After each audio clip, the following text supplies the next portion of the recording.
हमारे साथ सुदेश आर्य जी हैं जो किसी नाम तारीफ के मोहताज नहीं हैं, बसपा के बड़े पदाधिकारियों में से आते हैं। स्वागत है सर आपका हमारे चैनल में।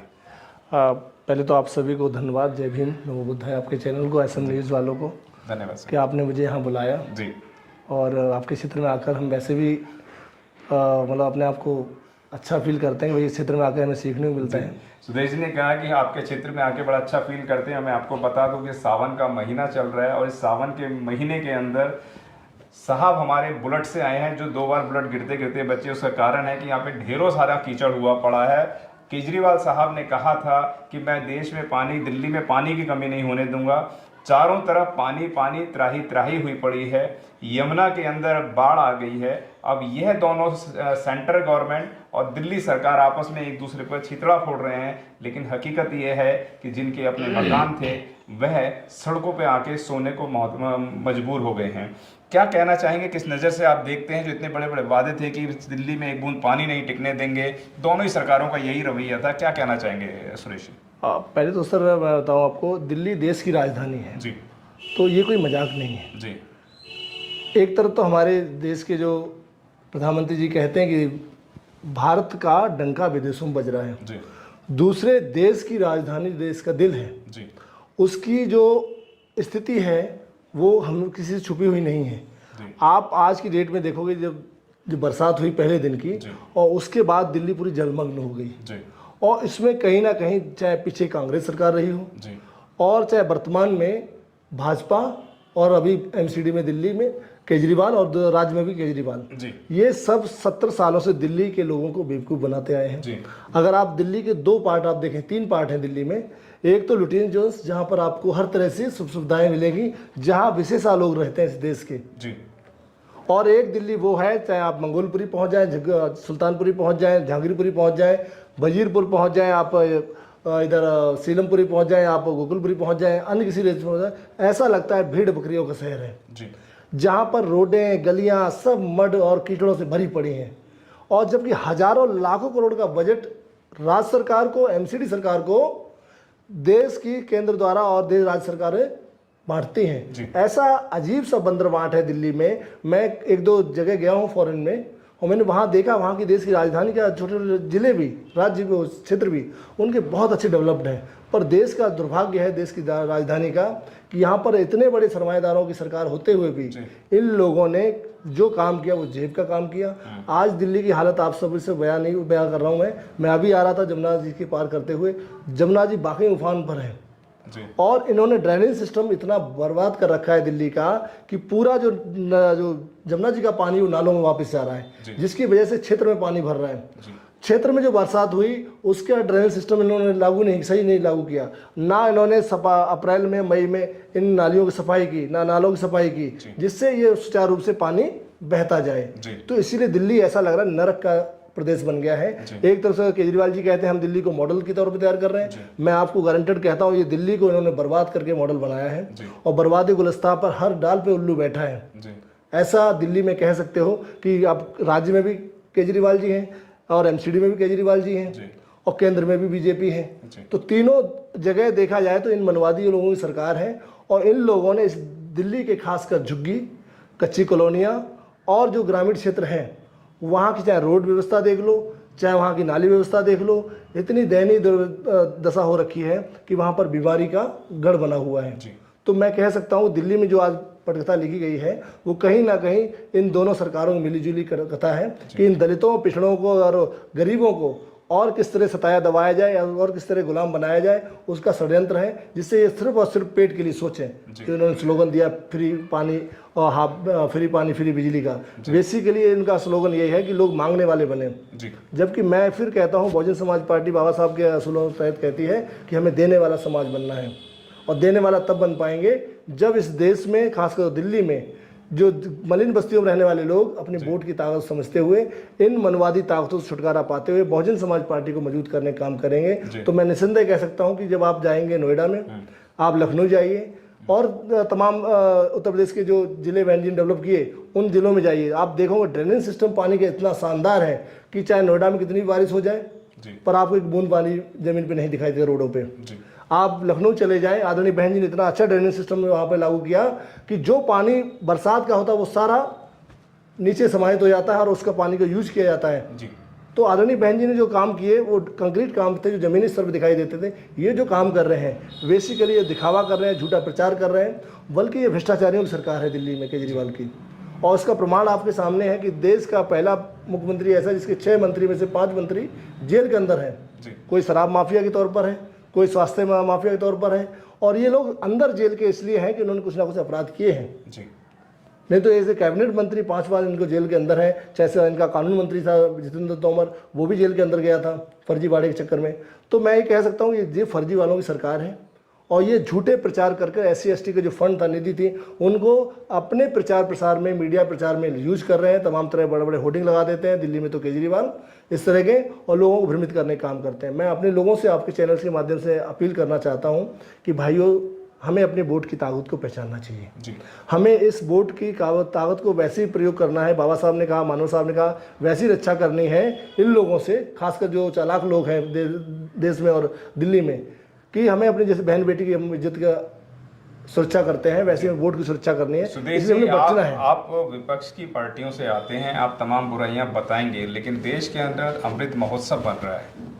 9 साल हो गए हैं सरकार को, सेंट्रल गवर्नमेंट को, पूरे देश में अमृत महोत्सव बन रहा है। आप उनको सर मैं दिल्ली की बात करूं तो अमृत महोत्सव दिल्ली में ही देख लीजिए जी। 2021 में जी।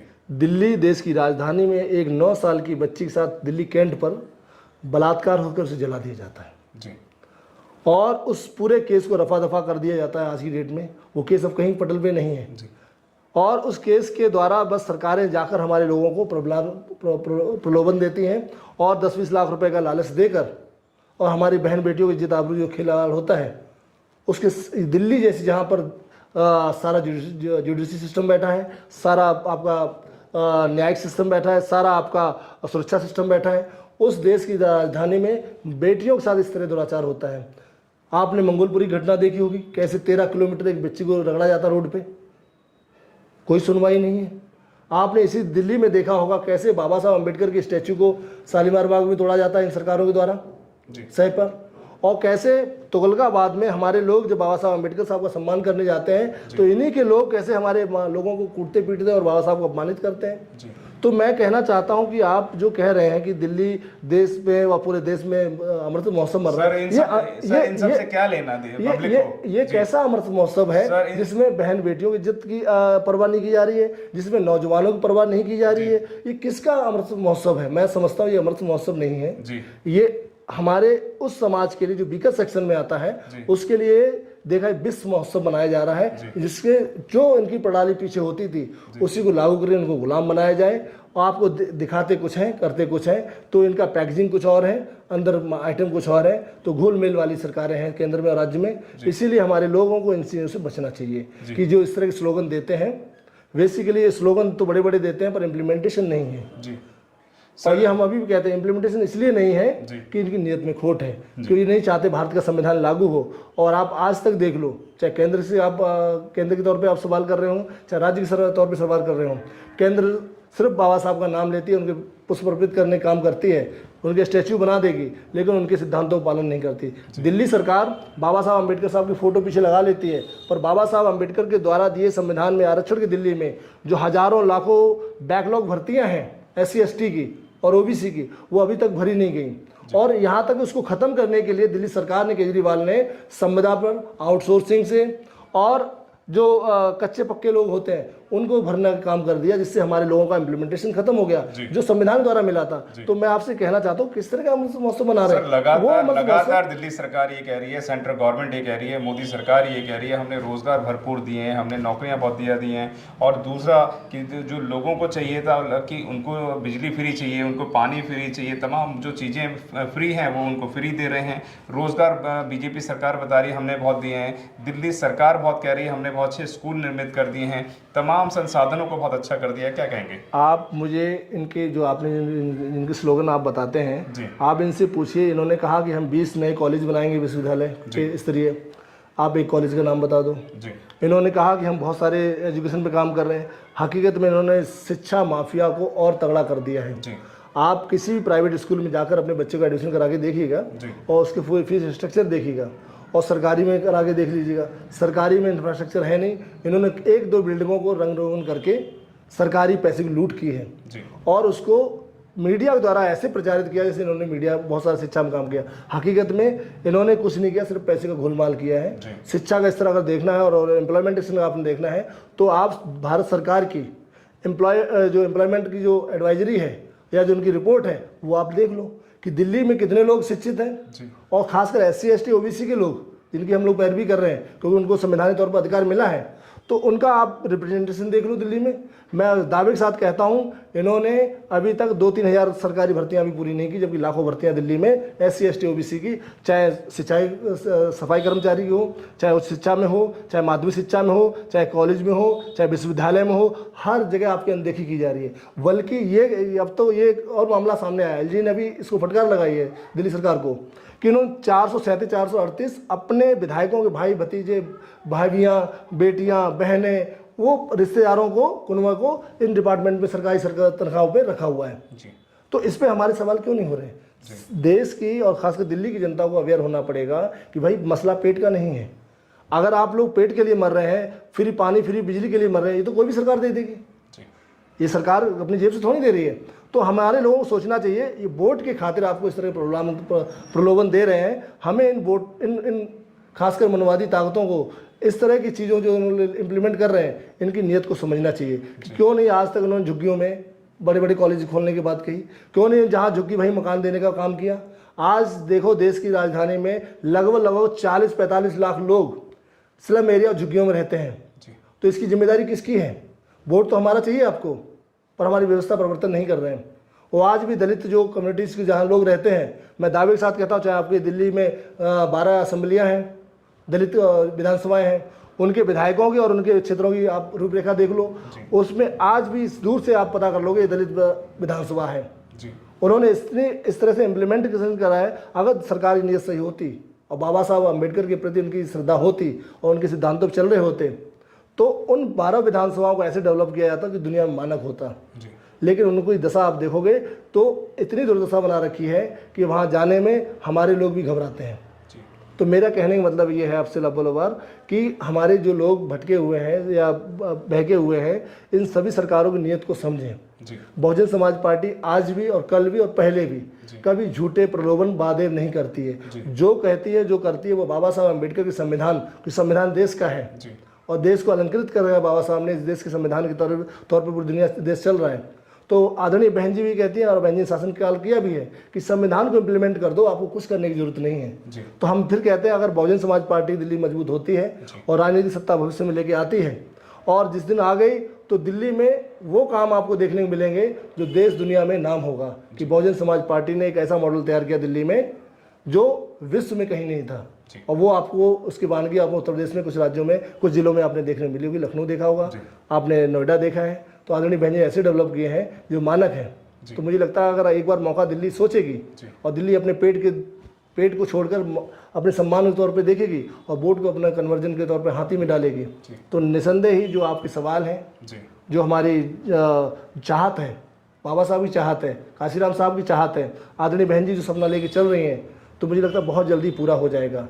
बशर्ते दिल्ली में जो जालसाज लोग हैं, जिनके लोग जेलों में घुसे हुए हैं, जो चार्जशीट लोग हैं जिन्होंने दिल्ली को दारू का राजधानी बना दी, शिक्षा माफिया का केंद्र बना दिया और देखा जाए दिल्ली को नर्क का द्वार बना दिया।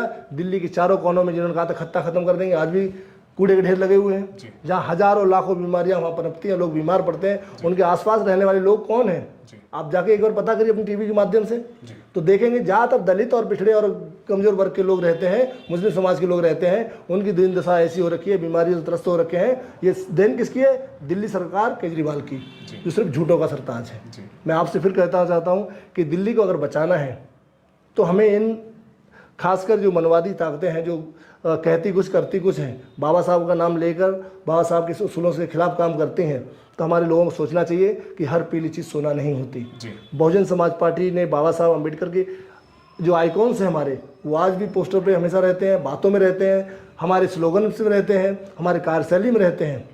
उससे हम लोग समझौता नहीं करते। और बहुजन समाज पार्टी राजनीति पेट भरने के लिए नहीं करती। बहुजन समाज पार्टी इस देश में वीकर सेक्शन को, दलितों पिछड़ों को उठाने के लिए और उनके मान सम्मान को और उनके हक अधिकार को देने के लिए काम कर रही है मानवर। तो इसीलिए हम लोग चाहे भले लेट जागे, लेट तैयार हों, लेट आगे निकलें, लेकिन आपको ये दावे के साथ हम कह सकते हैं बहुजन समाज पार्टी पूरे देश में पूरी तरह स्थापित जरूर होगी।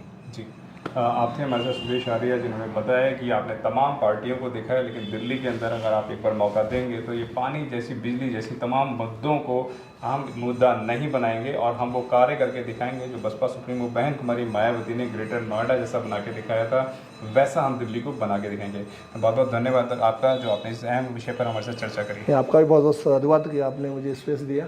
Thank you. और हमारी भी चाहत रहती है कि हम अपने दिल्ली के लोगों को आपके द्वारा या अपने काम के द्वारा या अपने पूरे टीम के एक एकजुटता और टीम के द्वारा टारगेट तक पहुँचें और उस मूवमेंट को लेके घर घर तक जाएं जिसकी वानगी हमारे महापुरुषों ने की थी। और इस देश को सही संवारने का काम भी अगर देखा जाए तो बाबा साहब अम्बेडकर के बाद जो उनके गुरु थे, जो तो फुले साहब, साहू जी और जो महापुरुष थे, बाबा साहब के बाद मानवर साहब और आदरणीय बहन जी हैं।